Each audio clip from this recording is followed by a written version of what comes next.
Okay, everybody, this is mooneydashcam. We are in Brighton Beach, Brooklyn. We're going to be talking about a dispute within the Gambino family where Paul Castellano okayed the hit of two other Gambino members.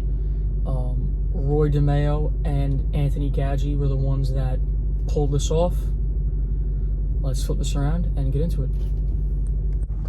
Alright, before we start anything, follow me on Instagram at mooneydashcam. And please leave suggestions for future videos in the comments. I very much appreciate that.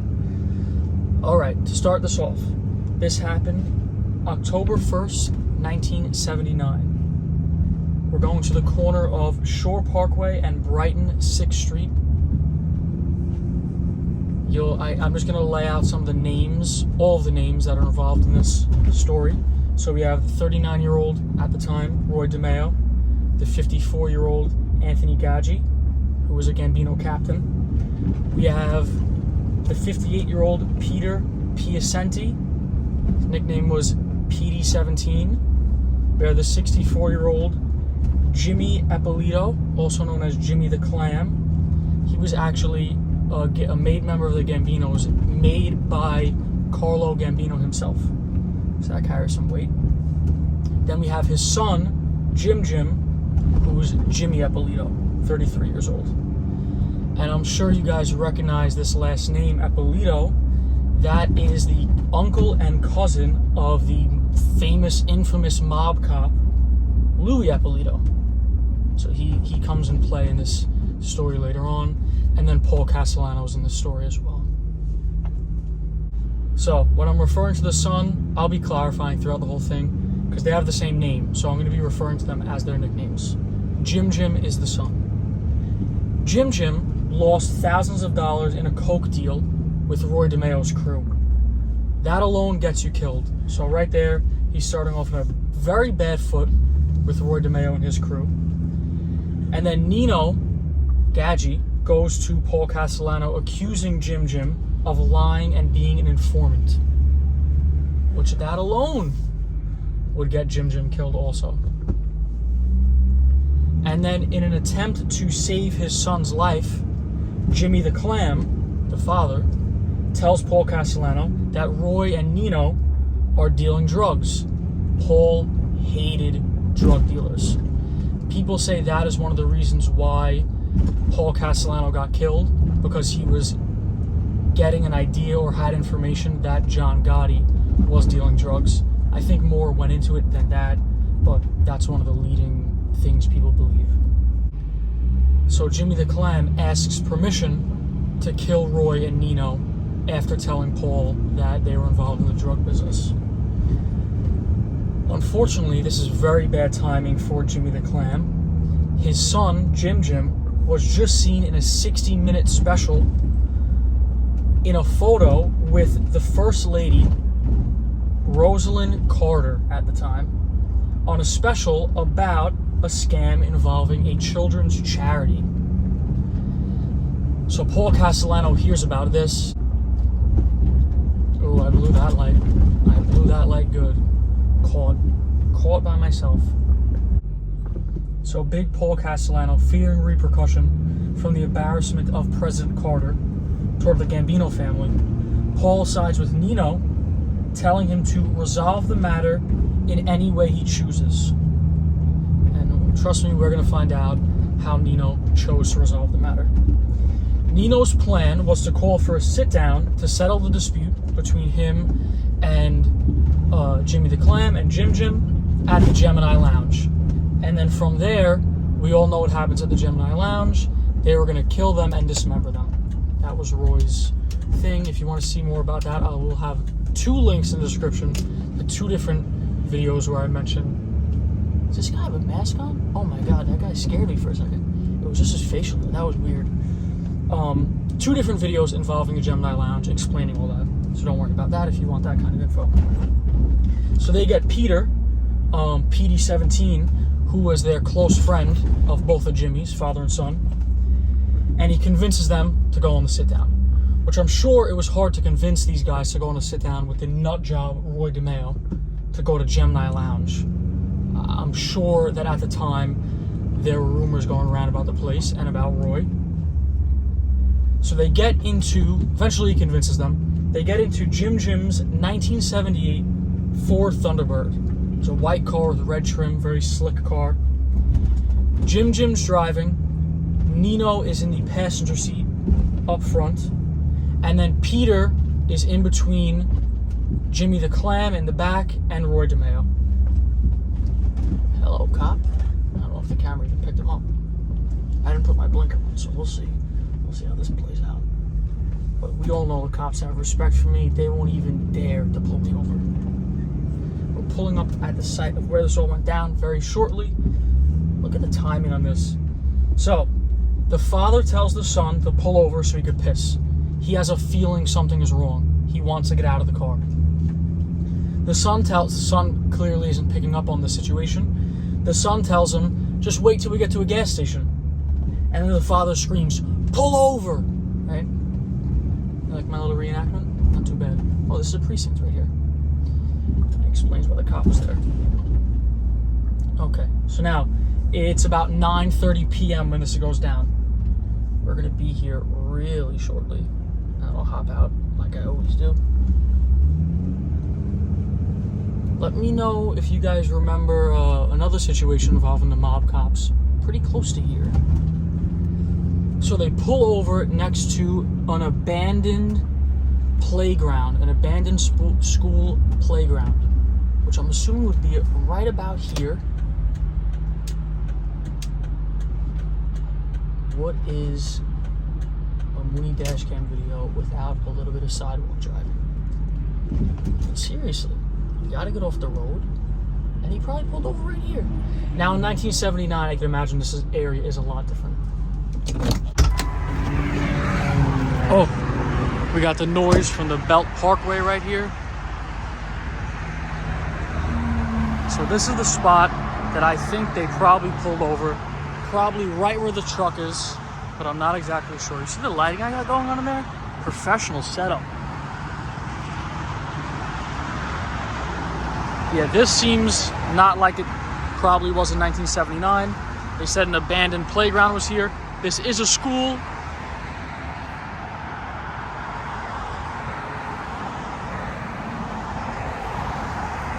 Okay, back to the story. So literally as they're pulling over, Nino and Roy simultaneously take out their guns. They know something's up. They know that this is the time it has to be done. I was wondering if I was being honked at because someone recognized me. It's only happened twice ever, people. I shouldn't be thinking that. Okay, so they pull out their guns simultaneously. Nino reaches over, puts a bunch of bullets in Jim's head. Roy reaches around Pete and puts a bunch of bullets in Jimmy the Clam's head, the father. Let's get a nice shot of where we are. Right next to the highway. We're gonna do a little on the truck special right here, because why not?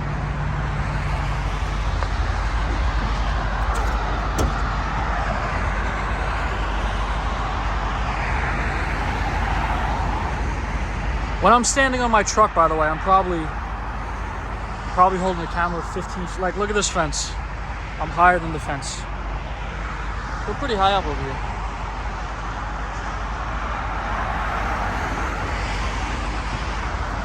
So they shoot them, and the three guys, Pete, Roy, and Nino, jump out of the car and start running. They ditch the car. Roy runs in one direction. Nino and Pete run in another direction. Roy ditches his gun into a sewer. Let's get back in the truck and continue this.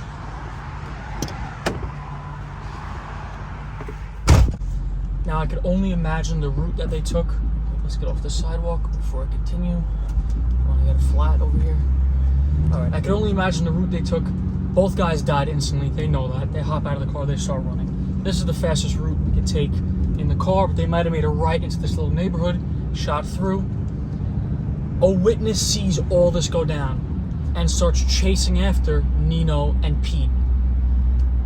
At this intersection over here, now you have to remember this is 1979, you can't pick up the phone, your cell phone, and call for help, and call the police and tell them what you saw. Meanwhile, in these times, most people, if they saw this, they would keep their mouth shut, turn the other way, and walk away. That is a recipe to get yourself killed by the mob in this time. Okay, so we're pulling up to Coney Island Avenue and Neptune Avenue, this corner, which is where the witness chased them to, and this is a pretty main area. It's around the time this would have happened. It's about 9:55 right now. It is 9:55 right now. He tries to hail a cab because the cabs have radios and they could radio the police. Look at this right here. Bus stop for me and a hydrant. That's a double right there. All right. Hopefully a bus doesn't pull up and we should be fine. So the guy hails a cab right here. Now, I'll tell you about who pulls up.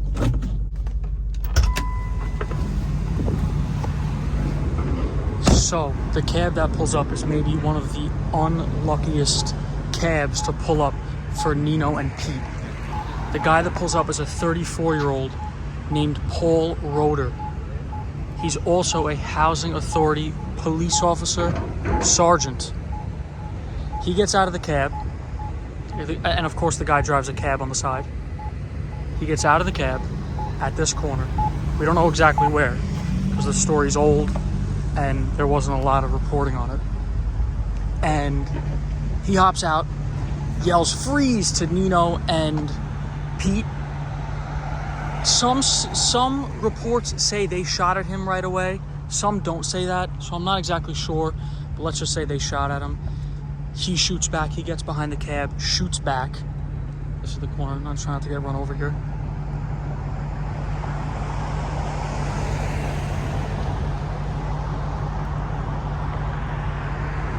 Shoots back and hits them both. Don't exactly know where he hits Pete, but he hits Nino in the neck. So Nino is now shot in the neck. The police are there pretty quickly because the housing authority police sergeant calls them. And let's get back in the truck to finish off the story.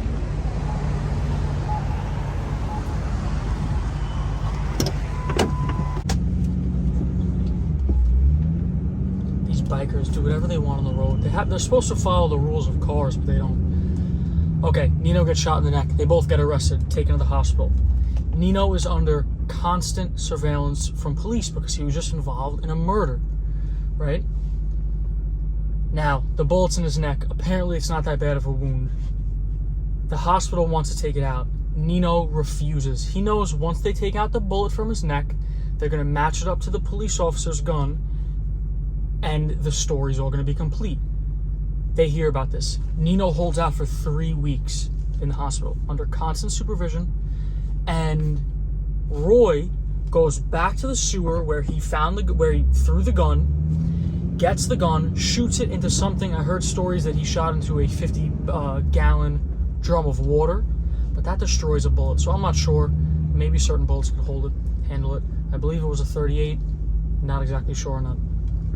I'll always let you guys know if the details are a little fuzzy. Shoots the bullet.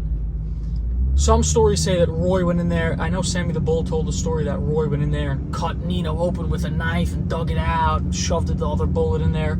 I don't think that's really how it went down. I think the more accepted story is that Dominic Montiglio, Nino Gaggi's nephew, who was very involved in the life,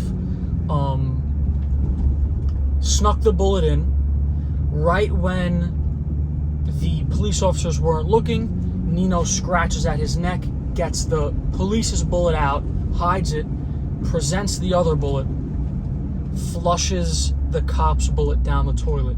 Now, what this means is, Nino can now say, the cop didn't shoot me, he's a liar. I was shot in this murder that went on. It came from the murderer's gun, it matched it up with the other guys, and that's how I was killed. That's how I was shot.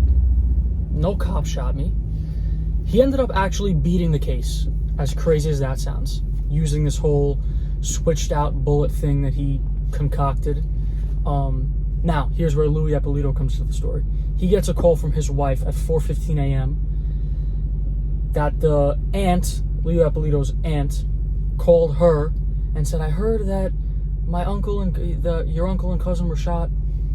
He goes and tries to figure out what's going on. Now, this same day, the Pope is in New York. So there's like a bunch of commotion going on with the police. Obviously, he needs to be protected. Louis Eppolito isn't getting much answers from his higher-ups. So he goes to the morgue, finds the toe tags, and looks at them.